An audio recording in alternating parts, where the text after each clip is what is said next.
Welcome to the deep dive. So today we have a fascinating stack of sources to go through, ranging from global logistics reports to some really intense economic briefing notes.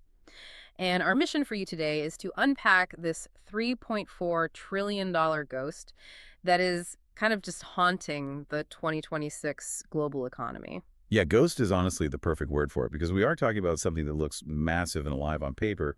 But when you look at the physical reality, it's just, well, it's totally paralyzed. Right.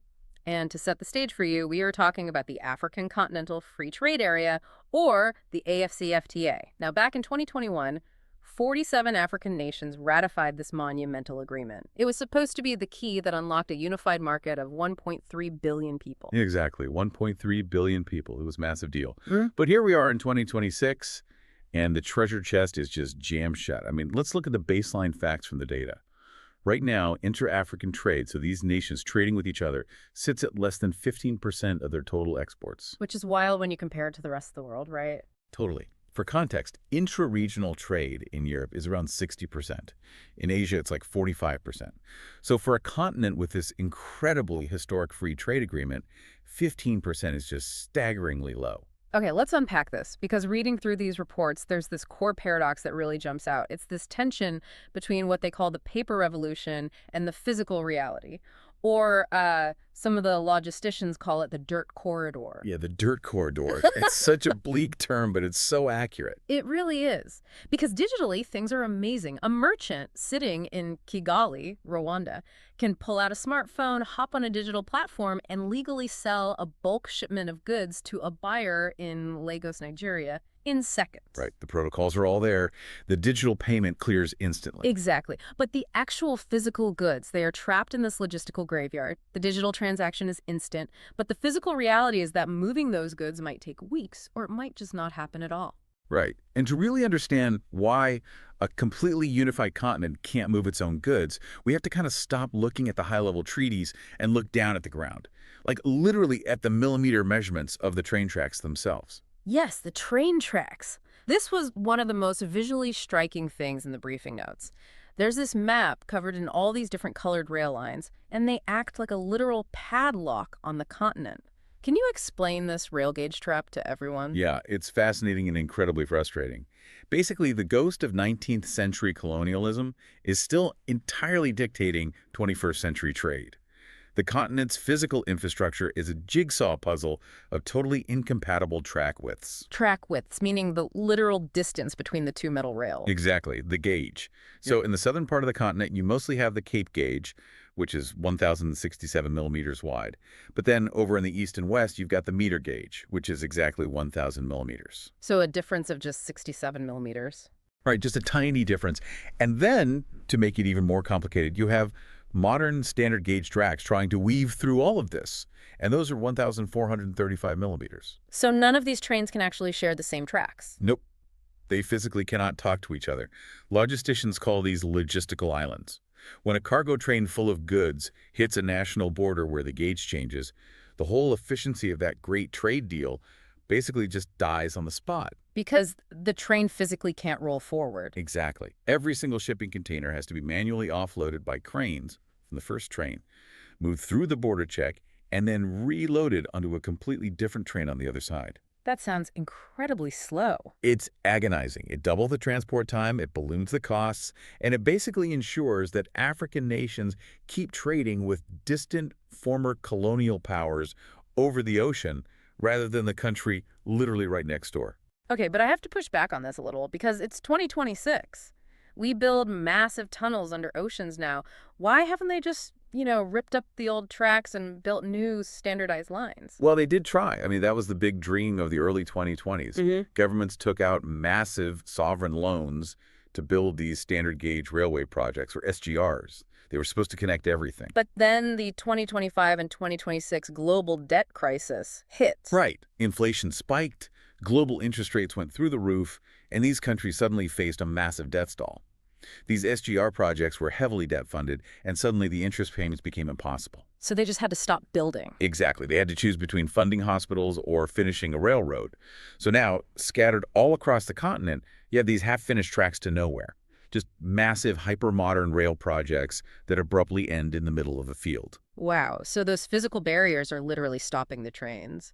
But reading the sources, it's not just about the time loss, right? It creates this agonizingly high financial barrier for everyday trade. They call it the friction tax. Yeah, the friction tax is brutal.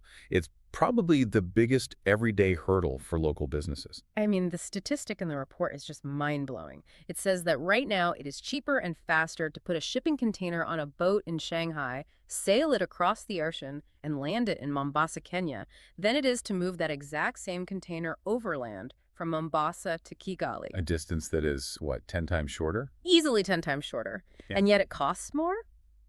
For you listening, imagine going online to buy something really cheap, but when you get to the checkout, there is a mandatory 40% shipping surcharge that you just can't remove. Right, because of the logistical friction. Exactly. It acts as a 40% hidden tax on all African-made goods. And it's not just the trains. It's unpaved road corridors destroying truck axles. It's manual customs checks where someone is literally hand-stamping triplicate forms for 3 days. And, of course, the weighbridges. Oh, the corrupt weighbridges. That's a huge part of the friction tax. Right, because a weighbridge is supposed to just check that a truck isn't too heavy for the road. But the reports show local officials will deliberately miscalibrate the scales. So a legal truck rolls up, the scale says it's overweight, and the driver is forced to pay a, quote, facilitation payment. Which is just a bribe. Yeah, a bribe just to lift the barrier. And all of that cost gets passed on to the consumer. There's this one example from the text that really grounds this. There's a bakery in Luanda, Angola, right? Oh, yeah, the flour example. Yes. So to bake bread, they obviously need wheat flour. You would think they'd buy it from the agricultural province right next door. But because of all this friction, the terrible dirt roads, the border delays, the bribes, that bakery actually finds it cheaper to import their flour all the way from Canada. That is just nuts. Buying Canadian flour because the dirt road next door is too expensive to use. It is nuts. And if we connect this to the bigger picture, this infrastructure gap is acting like a silent leak. Economic models estimate this friction is draining roughly $100 billion a year from potential GDP growth. $100 billion just evaporating because of bad logistics. Every single year. So this brings us to the crucial so what question. If you're listening to this, you might be wondering, why does a local logistics problem in Africa matter to my daily life or to the broader global economy? Well, it matters because in 2026, this exact friction is actively breaking the global supply chain. This is not just a regional problem anymore. No, not at all. Because if we look at the global briefing notes, 2026 is chaotic. We are in a multipolar reality now. The data shows a $41 trillion shift in global power. Oil is hitting $117 a barrel because of the Hormuz blockade. Right, and major shipping giants are completely abandoning the Suez Canal due to security risks. Exactly. So international investors are absolutely desperate to diversify their supply chains away from Southeast Asia.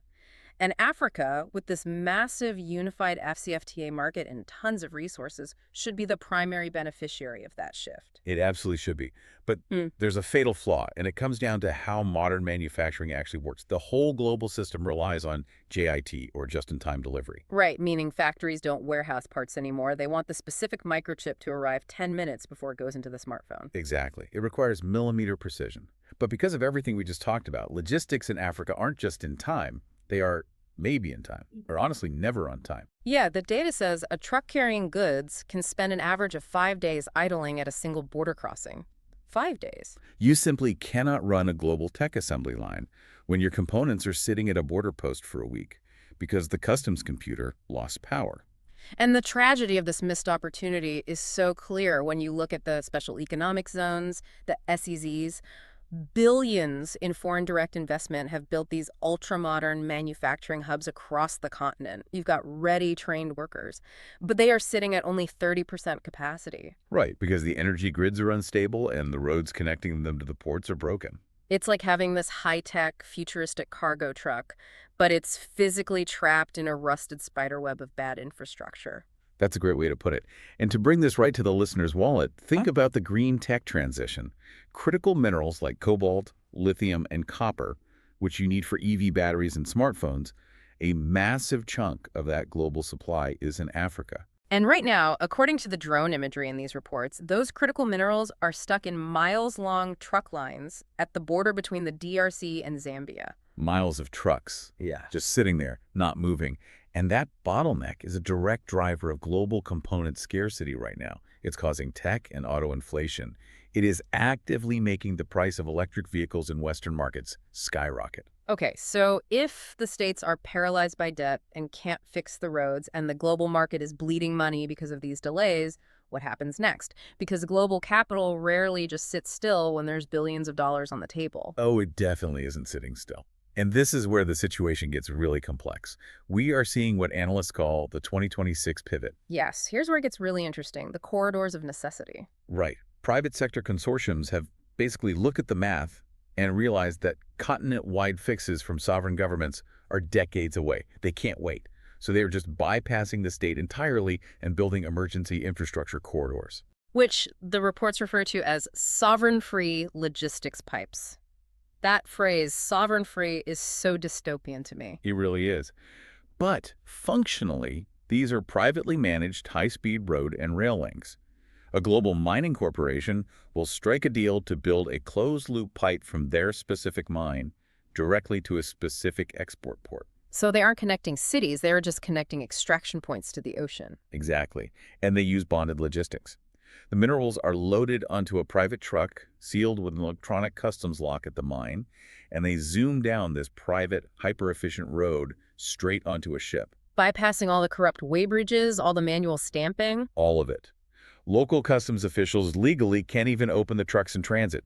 The goods never interact with the local African economy at all. So it completely solves the immediate choke point for, say, a global tech company waiting for lithium. It solves their problem perfectly. But, and this is the massive issue, it is a fatal threat to the AfCFTA. Right, because it just extracts the wealth overseas without doing anything to connect the internal market. Exactly. It doesn't help the merchant in Kigali, it doesn't help the bakery in Luanda. It's essentially reverting to the 19th century colonial extraction model, just with 5G sensors and electronic locks. It makes me think of an hourglass bottleneck. You have this golden city at the top, the $3.4 trillion potential of the continent, but it's all trying to squeeze through this tiny broken glass pinch point of physical infrastructure. And if they don't fix those tracks soon, that wealth is just going to turn into rubble. Yeah, time is absolutely running out. If the continent doesn't harmonize its physical tracks, the grand dream of the AfCFTA will just dissolve. You'll end up with small, fragmented, competing regional blocks instead of a unified economic powerhouse. Okay, let's do a quick recap for you because we've covered a lot of ground today. We started with this brilliant digital trade agreement that is currently bleeding $100 billion a year, all because of incompatible 19th century rail gauges, 40% friction taxes, and agonizing border delays. Right. And all of this friction is breaking down just-in-time manufacturing right when the global supply chain desperately needs African resources to stabilize a totally chaotic global market. Exactly. But before we wrap up, there is one final, really provocative thought that emerges from all this source material. We just talked about those private, sovereign-free corridors bypassing national governments. Yeah, the logistics pipes. Right. If massive private corporations are the only ones successfully building and policing these functional trade routes, are we basically witnessing the birth of corporate-owned logistics states? It's a huge question. Like, could the future of global trade actually rely way less on political treaties signed by prime ministers and rely entirely on which corporation owns the literal physical road from the mine to the port? I mean, if you control the friction, you control the economy. Hmm. It's a completely new paradigm for sovereignty. It really is.